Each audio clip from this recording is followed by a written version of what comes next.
আসসালামু আলাইকুম বন্ধুরা, সকলে কেমন আছেন? আশা করি আলহামদুলিল্লাহ সকলে ভালো আছেন। আলহামদুলিল্লাহ আমিও ভালো আছি। তো আপনাদের সকলকে আশরাফ গার্ডেন্সে স্বাগত। তো বন্ধুরা, যে দেখতে পাচ্ছেন আমরা এগুলো তিন ফল গাছ থেকে কালেক্ট করেছি। এগুলো তিন ফল গাছের ডাল। তো এগুলো থেকে আমরা এখন চারা তৈরি করব এবং কিভাবে চারা তৈরি করি স্টেপ বাই স্টেপ দেখতে থাকুন। তো বন্ধুরা, সর্বপ্রথম বলিনি, এটা হচ্ছে আমার ইউটিউবের সর্বপ্রথম ভিডিওতে যদি আমার অজান্তে কোনো ভুল হয়ে থাকে তাহলে সকলে ক্ষমার দৃষ্টিতে দেখবেন। আর দর্শক বন্ধুরা, ভিডিও থেকে যদি কোনো উপকার লাভ হয় তাহলে আমাকে অবশ্যই কমেন্ট করবেন আর সাবস্ক্রাইব করতে ভুলবেন না।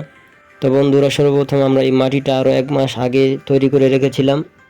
তো বন্ধুরা, আপনারা যখন ডালটাকে রোপণ করবেন তখন ডালের কাটা অংশে অবশ্যই ছত্রাকনাশক লাগিয়ে দিতে হবে, যাতে করে ছত্রাকের আক্রমণ না হয়, গাছটা শুকিয়ে মারা না যায়। তো আলহামদুলিল্লাহ এখন আমাদের গাছ রোপণ করা হয়ে গেছে। এখন আমরা পানি দিয়ে দেবো। আলহামদুলিল্লাহ পানি দেওয়া শেষ। তো আমরা চলুন 2 মাস পরে এখন দেখি আমাদের গাছের কী অবস্থা। আলহামদুলিল্লাহ, যে দেখতে পাচ্ছেন আমাদের একটি গাছ টিকেছে।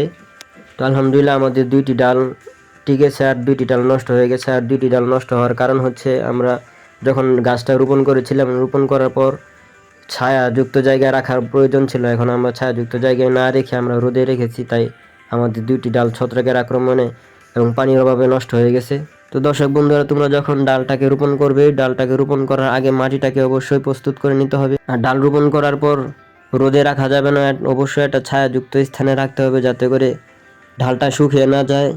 আরেকটা বিষয় অবশ্যই খেয়াল রাখতে হবে, অতিরিক্ত পানি দেওয়া যাবে না এবং টবে যেন পানি জমে না থাকে সেই দিকটাকেও খেয়াল রাখতে হবে। আলহামদুলিল্লাহ আমাদের গাছটাও তৈরি হয়ে গেছে। এখন আমরা গাছের গোড়ায় কিছু মিশ্র সার দিব। বন্ধুরা, আমরা গাছটাকে তুলে নিয়েছি। তুলে নেওয়ার পর এখন পুরা টবটাকে খালি করার পর আমরা যে মিশ্র সারটা তৈরি করেছি সেই সার 1 মুঠ এবং সাধারণ মাটি 1 মুঠ এইভাবে দিয়ে পুরো টবটাকে ভরে নিব।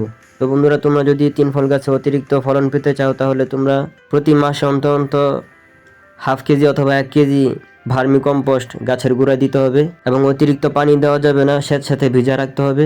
এবং ইউরিয়া সার তোমরা দিতে পারো, ইউরিয়া সার 10 থেকে 15 গ্রাম। ফল আসার আগে তোমরা বোরন সার অবশ্যই স্প্রে করতে পারো, এতে করে ফলন বেশি হবে, ফলন টিকসই বেশি হবে। তো দর্শক বন্ধুরা, আমি ছাদ বাগান করতেছি প্রায় 4 থেকে 5 বছর হয়ে গেছে। তো আমার অভিজ্ঞতা অবশ্যই তোমাদের কাছে শেয়ার করব। তো আমার ভিডিওটা যদি তোমাদের সামান্যতম ভালো লাগে তাহলে অবশ্যই কমেন্ট করে সাবস্ক্রাইব করো আর ছোটো ভাইয়ের দিকে অবশ্যই একটু খেয়াল রেখো। তো দর্শক বন্ধুরা, পরবর্তীতে আবার আরেকটি ভিডিও নিয়ে আসবো। সেই ভিডিওতে অবশ্যই 3 ফল গাছের যাবতীয় পরিচর্যা থাকবে এবং অতিরিক্ত ফলন কিভাবে নিতে পারবে সেই বিষয়গুলো বলা থাকবে। তো আজকের মতো এই পর্যন্তই। দেখতে থাকো পুরো ভিডিওটি। সকলকে ধন্যবাদ।